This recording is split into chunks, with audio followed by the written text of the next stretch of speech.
can hold some of these things with just these small amount of units in the beginning.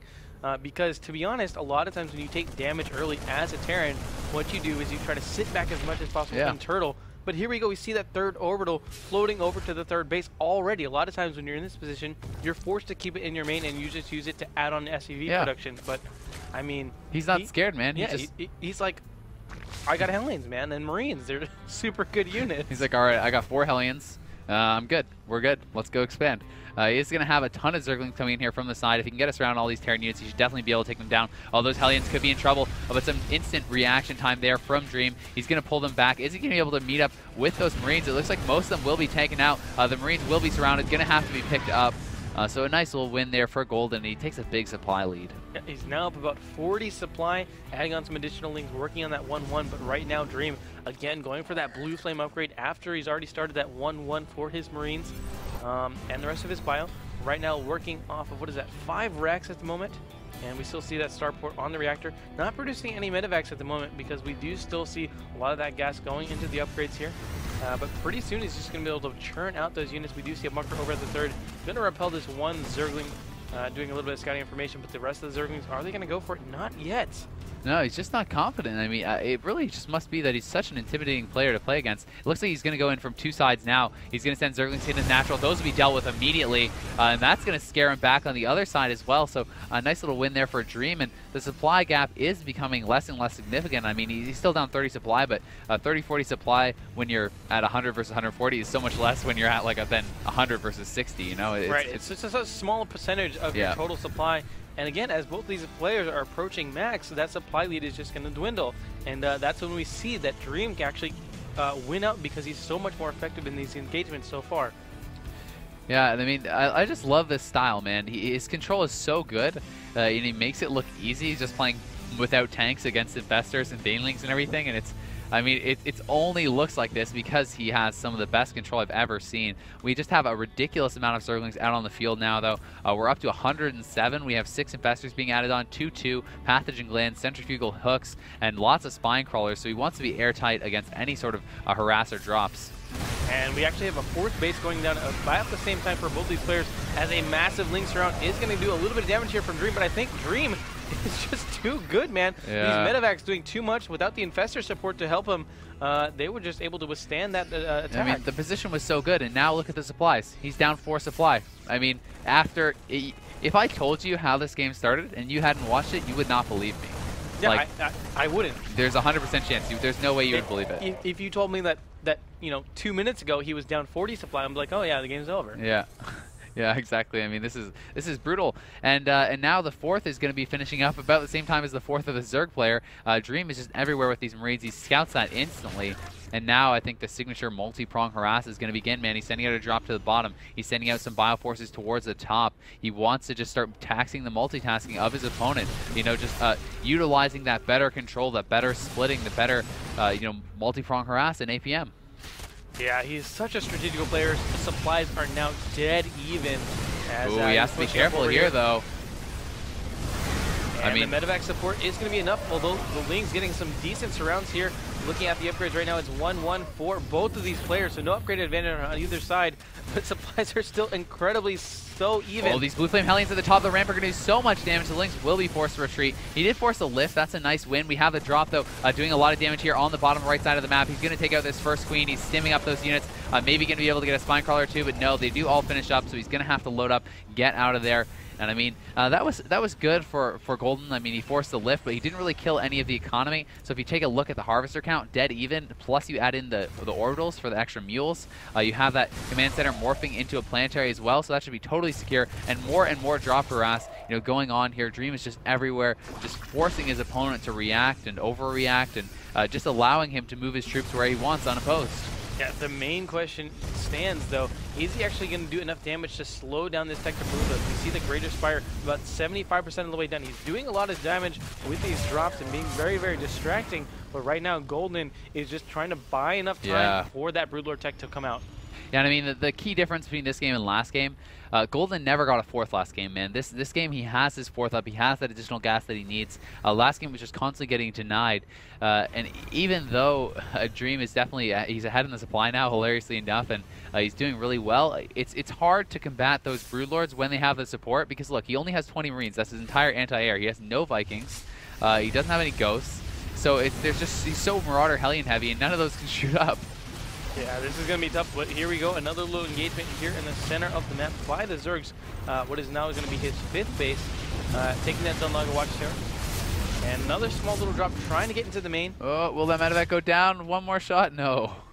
And there are actually Corruptors out, and so we've seen in most of these engagements, the Corruptors actually trying to do some damage to these medevacs as they are just gaining energy every single second that these two are not fighting. But right now the center rock's going down, looking to spread open this map. Man.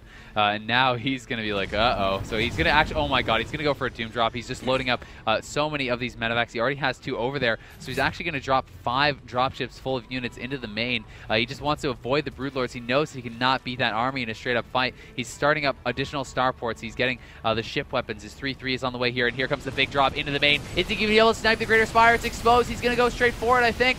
He needs to go for it. He's stimming it forward, a group of units, trying to focus it down, but there's so many Zerglings here. Is he going to get it in time? It's going to be close. He decides to just engage the units. He actually takes out every unit, and now we'll definitely get the Spire. Transfusion's going down, but it won't be enough. The Macro Hatch looks like it's going to fall as well. And I mean, look at this Bioforce down at the bottom. He's pushing in here. The Banelings run into those Marauders, being extremely cost inefficient, and this army is unopposed in the main. He lost his Macro Hatch. He's going to lose his hatchery as well. He might even lose the Hive and the spawning pool. This is horrible. He's in the natural as well, picking off Overlords, now targeting down the Baneling Nest, oh and my the Infestation god. Pit is also vulnerable there.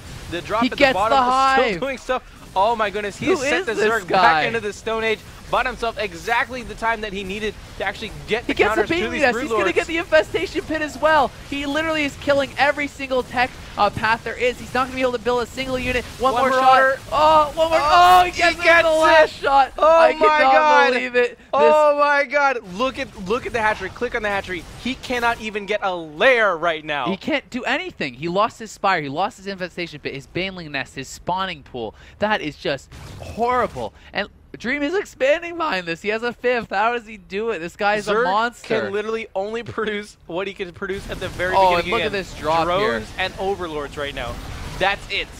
That's it. I mean, he will clean up these units finally, but the bank for the Zerg is gone. Dream still has lots of money. He secured his 5th during all this. That is just insane. His multitasking, his APM is just out of this world. As you can see, I mean, wow, Golden is actually the faster player according to this. I mean, that's the EPM and not the efficient APM. So the APM still very fast for both players, and I just think that it's such efficient use of his units. He's going to be going back into the main again with 2 dropships. There's nothing there to defend, but there's also nothing really there to kill because he already killed it all. Oh my goodness. I cannot believe that he sniped every single piece of tech. Again, oh my god, only he's drones and Overlords are being able to produce here. He's going to be going down towards the 4th, and I think he can definitely snipe it because all the units are coming home to defend against this double drop, and now he sees it, but it's too late. Look at all this bio stimming forward. He's going to be able to snipe the hatch, no problem. And the Zerg is going to be back on 3 bases. Now, loading up 2 dropships. Where is he going to go with those? He's going to go over towards the natural 3rd, but a fungal may come in. There's Corruptors in place. He still has those 2 dropships at the natural as well, doing damage. And I mean, he doesn't notice these 2 dropships, so they're going to drop in, and this is the new lair. He could actually kill the lair again.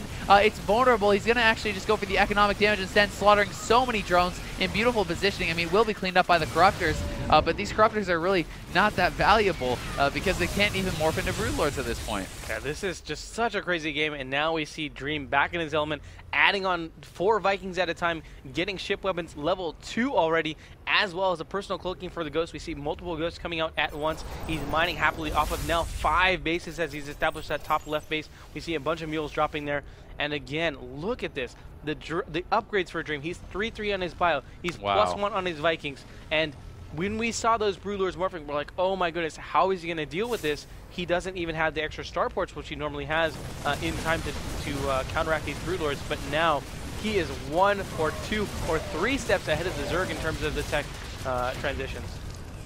Yeah, it's absolutely incredible. Just completely ignoring the Broodlord army, going around it, just destroying every base at once. Yeah, man, this guy is absolutely incredible, and I can see why so many players are talking about him being the strongest player here at the tournament. You know, that's the opinion of DeMuzzle, and I've heard it echoed by a number of other players as well, and he's just so impressive. He just doesn't seem to be shaken by anything. We see Golden trying to get another hive up at 23 minutes, and I just want to point out, look at the main. Look at the main for Golden. There's no creep there, man.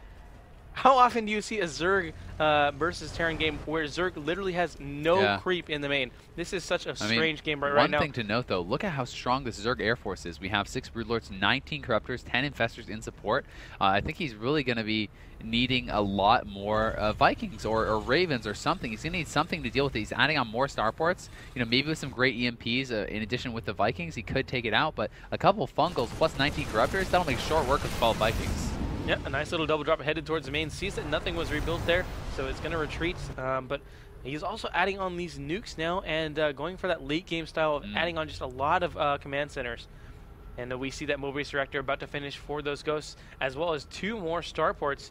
And that how much is that going to put him up to? Let's see. I think 5, and I mean he's putting Tech Labs down, so I think he's going to go into Ravens, which I love. And I feel like those extra CCs by his middle base are actually going to be for planetaries, and he's just going to kind of turtle up, try to get to this like godly late game composition. I mean he's just constantly harassing, and now he's sending a Viking around. It's picking off Overlords with the +2 attack.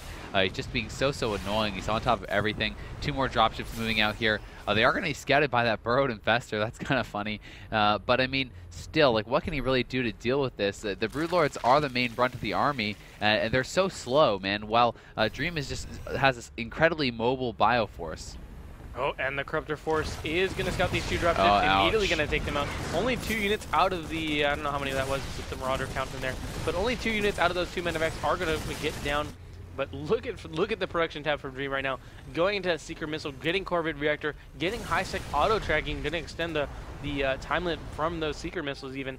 Yeah. And he's still pushing forward in the center as this all is going on. And as you mentioned, those 2 planetaries coming up, but 3 more command centers going down as well. Yeah, those will definitely be for Orbital as enemy. He's starting to throw away some of the SCVs. He's trying to move up to that ultimate late game composition, just constantly dropping though. This is the most impressive part. I mean, he's doing everything. It's like you look and you're like, wow, that micro, that multitasking, that's so good. But in the background, his macro is never slipping. He's adding on additional production. He's upgrading. He's doing everything at once. But I have to say, look at these burrowed units around the map from Golden. I mean, that burrowed Zergling just spotted that drop, and now it's going to get absolutely slaughtered again. So Golden is doing an awesome job. He's really becoming pretty airtight against these drops. But a nuke here is going to go off. Where is it? Okay, it's on the bottom right of the map. Is he going to notice this in time? He's not pulling any of those drones just yet. And oh my god, I think it is actually going to land. You can hear the nuke. Is it going to come in? Is it going to get the drones here? Pulled at the last second. Oh my god. A lot of damage done there. About how many kills did that Goose get? 18 kills. And he's nuking again. It's going to kill the hatch and all those spines. Unless he can get over here. Can he fungal it? Stop it. He misses 2 fungals in a row. The nuke is going to land and kill the hatch. Oh! It goes down, and he did not want to risk his army there as the nuke timer was just so close to finishing. But right now, the Dream is pushing forward once again with that Viking Force. We see the Ravens being added on. Plenty of Ghosts here to stop the Infestors, not as... And right now, we see a couple Baneleys trying to morph here from Golden. He does have... What is this? Another Greater Spire on the way, and another hatchery coming down to replace that one that was just nuked, but... Right now, just Dream looking so strong, strong. This Ghost has 25 kills, just chilling out here like a badass in the bottom of the map. He might go in there and nuke again, man. Oh, what a killer. That's sick. He is going to be pushing out here. He has a ton of these Vikings. Once again, going to scout this with the burrowed Zergling. So just a really great job doing scouting. And Golden's not out of it by any means, but I'm just so impressed by Dream, adding on even more nukes. And we have just such a scary force from both players, though, and it's all going to come down to just this one massive engagement, I think. He's moving that Ghost around. It looks like he wants a nuke once again. As soon as those nukes do finish up, we are going to see one launch down here in the bottom right. Yep, even producing 2 more nukes. So let's find his Ghost Academies. How many nukes does he actually have saved up? I guess that's in the units tab even. So 2 nukes are on the way, and there goes that one on the bottom right, like you were mentioning. I think he should be able to stop this one. The Overseer, though, is actually not going the right way, and it will land. I mean, not going to be that impactful. Where's the second nuke going off? Do we see it? It's in the center. Okay, so I don't right think by that's that Zelnaga Watchtower. The Overseer right on top of it. The Baneling. Oh my god, is he going to kill? Oh, he kills an Infestor. Not bad. Not bad. He's going to get the Overseer with the Ghost as well. This is actually just insane. I mean, A nuke is cheaper than an investor, man. This ghost down here in the bottom right, up to 28 kills, still just sitting there. It's actually out of cloak energy, but it hasn't been noticed yet. And I mean, he is going to be expanding up here to the top center now as well. You know, we have just a ridiculous Air Force, so we have 22 Corruptors, 11 Broodlords, 9 Infestors in support. We have +3 weapons on the way here for the Zerg flyer attacks, +2 Carapace. Ravens are now being added on for MVP's Dream.